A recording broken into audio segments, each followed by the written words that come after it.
Magandang araw po sa inyo mga kaparokya. Ngayon po ay araw ng Sabado, ikatlong araw po ng taong 2026. Kamusta po kayo mga kaparokya? Naway nasa mabuting kalagayan po kayo habang pinapanood niyo po ang video ko na ito. So ngayon po ang pag-uusapan natin ay patungkol kay Mayor Vico Sotto sapagkat ayon sa nakita po nating write-ups from parang may mali. So tingin ko ay talagang may mali nga po sa nakita po nating post na ito ng nasabing Facebook page na mayroon pong 5.9 thousand followers na kung saan ay tatakbo daw po di umano ang butihing Mayor Vico Sotto under the ticket of Sara Duterte. So parang may mali po talaga dito mga kaparokya as if naman po na tumakbo under sa ticket nga po ni Sara Duterte ang butihing Mayor Vico Sotto. At sa caption na ito mga kaparokya, makikita dito ang Unity Team Out, Dream Team In. So talagang Dream Team daw di umano ang mga nasa ticket ni Sara Duterte by 2028 presidential election. Pero bago natin talakayin yan mga kaparokya, kung bago lang po kayo sa aking channel at kung gusto niyo po ng ganitong klaseng content, ay makikiusap po ko sa inyo na pakisubscribe ang aking YouTube channel, pakilike and share nyo na rin ang sa gayon ay mas dumami pa po ang mga in-upload po natin video araw-araw. Maraming salamat at sobrang na-appreciate ko po kayo mga kaparokya. By the way, hindi po tayo mag-uumpisa hanggat hindi po tayo nagpapakilala. Ako nga po pala si Mervin, the man behind Kaparokya TV. So yun nga po mga kaparokya, hindi ko alam kung matatawa ako or maaasar nga po ko. Dito sa nakita po nating post coming from parang may mali sapagkat makikita dito na isinama ng nasabing page na ito ang butihing Mayor Vico Sotto under the ticket of Sara Duterte. Knowing naman po mga kaparokya na hindi posible or imposible tumakbo ang Vice President na si Sara Duterte sa papalapit na presidential election by 2028. At makikita dito ang katandem nito ay walang iba kundi si Leni Robredo, dating Vice President na si Leni Robredo na mas kilala bilang kakamping, kumbaga leader ng mga kakamping. So, napaka-obvious na mangyari ito mga kaparokya sapagkat mas naniniwala po tayo na kung tatakbo man po bilang senador ang butihing Mayor Vico ay mas pipiliin po nito na maging independent. Bakit kanyo mga kaparokya? Dahil wala naman po talagang kulay ang politika ng butihing Mayor Vico Sotto. Ang kulay na paborito lang po talaga nito ay walang iba kundi ang kulay blue. Tanging blue lamang po ang butihing Mayor Vico Sotto, hindi Duterte, hindi Marcos, hindi Dilaw, at hindi rin po Ping. Pero kung ako ang tatanungin, pag magkaroon po siya ng chance na tumakbo bilang senador, ay mas mainam pong tumakbo siya under the ticket of either kay Bam Aquino or kay Riza Hontiveros or sabihin po natin sa mga kakamping, ng kakamping nga po or kalaban niya po ng mga Duterte. So, basahin natin to mga kaparokya yung write-ups na to ng parang may mali na mayroong 5,900 followers. Unity Team Out. So, ibig sabihin, yung Unity Team tulad nga po ng Marcos at Duterte noong nagdaang eleksyon 2025 ay out na po yan at meron po silang isinusulong at ito nga po ay yung Dream Team In. So, solid mga kaparokya ayon dito yung pagsasama ni Vice President Sara Duterte at dating Vice President na si Leni Robredo. Malamang sa malamang maraming magdi-disagree sa tambalang ito, lalo na yung mga solid kakamping dahil halos lahat or karamihan sa mga ito ay ayaw sa leadership ni Sara Duterte. So basahin natin ang caption nito. Kung talagang gusto ng panalo laban sa mga magnanakaw na Marcoses, malinaw ang hinahanap ng bayan, tapang, kredibilidad at kakayahang gampanan ang trabaho. So siguro yung pinatutungkulan dito mga kaparokya for me, kasi may kita po dito ang nasa ticket ay si Senator Roweno Guanzon. Well, mga kaparokya, disagree po ako dyan. Senator Paulo Duterte. Ano ba yan? Ano bang nangyayari sa nasabing page na ito gumagawa ng parang ikabibwisit ng karamihan? At nandito rin po si Senator Vico Soto, Senator Jimmy Bondo, dito rin po si Senator Heidi Mendoza. Well, si Ma'am Heidi Mendoza, for me, ay deserving po talaga maging senador. Senator Robin Padilla.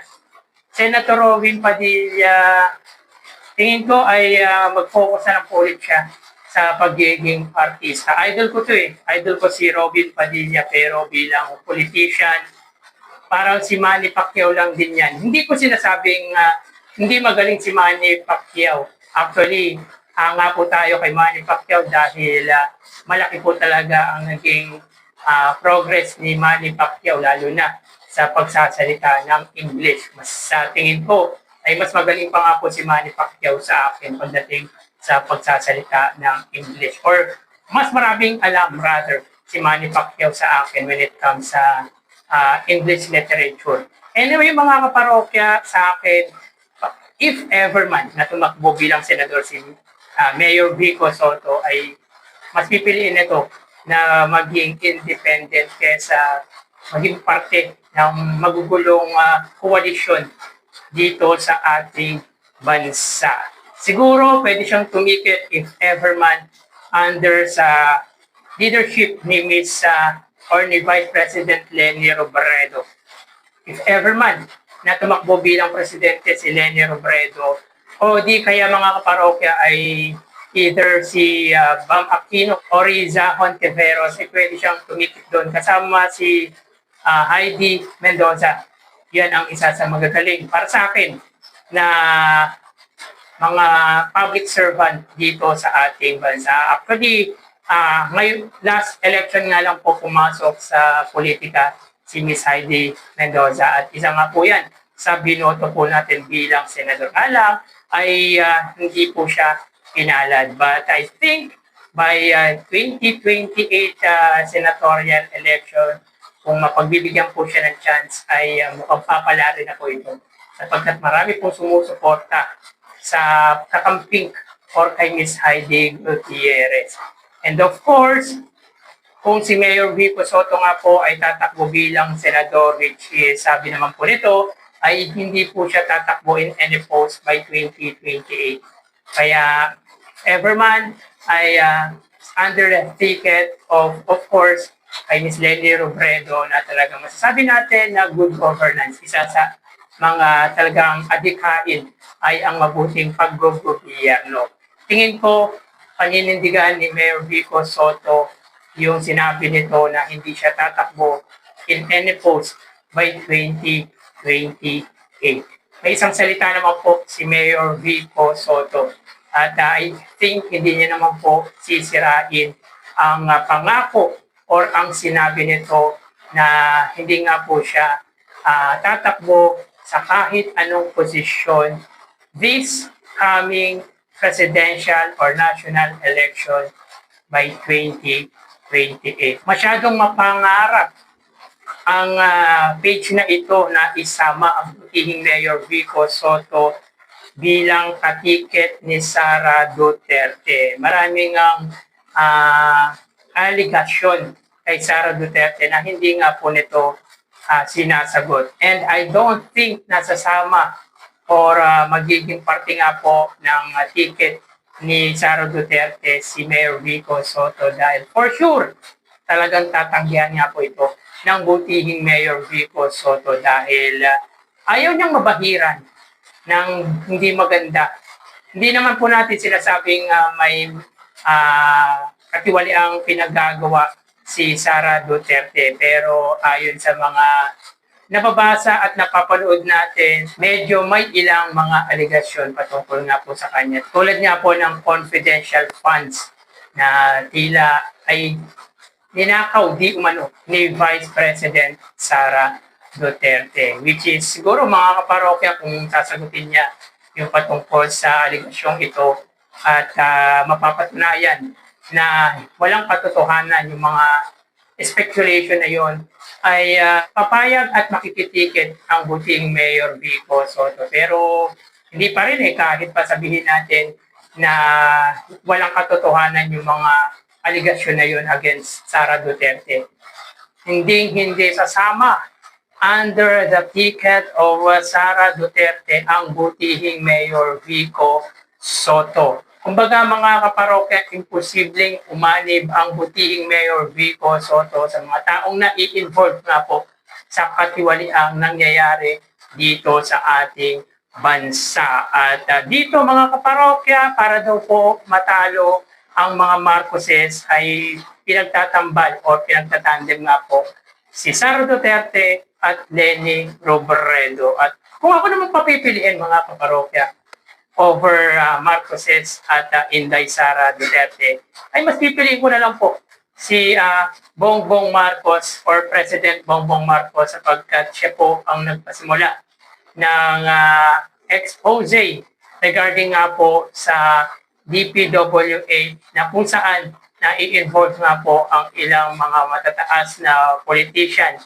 at yung mga contractor tulad nga po ng nakatunggali ng butihing Mayor Vico Soto nitong nagdaang mayoral post na si Sara Diskaya na ngayon nga po ay nasa kulungan or nakakulong na nga po. At isa pa po sa dahilan kung bakit ayaw ko na maging bahagi ang butihing Mayor Vico Soto, grabe ang mga black propagandang ibinabato kay Mayor Vico Soto ng mga sumusuporta sa dating Pangulong Rodrigo Duterte. Talagang tinitibag nila ang butihing Mayor Vico Soto, which is hindi naman po nila matibag-tibag sapagkat wala po silang maibato na issue regarding nga po dito, kundi ang sabihin na ang mga Diskaya lang po ang kayang kalabanin ng butihing mayor. So yun nga po mga kaparokya, parang nangarap ng gising ang Facebook page na ito sapagkat gusto na itong maging bahagi ang butihing mayor sa koalisyon. Gustong buuin ito with Sara Duterte and Leni Robredo. Kaya hindi mangyayari na magiging parte ang butihing mayor sa mga taong na-i-involve sa corruption.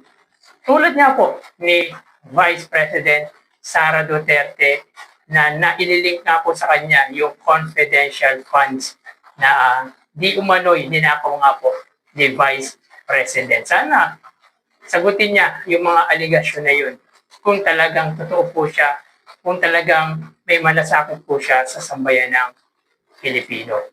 So kayo mga kaparokya, anong masasabi nyo sa fake news na inilabas na ito na parang may mali, na talagang may mali nga po at ka-fake newsan ang write-ups niya na ito.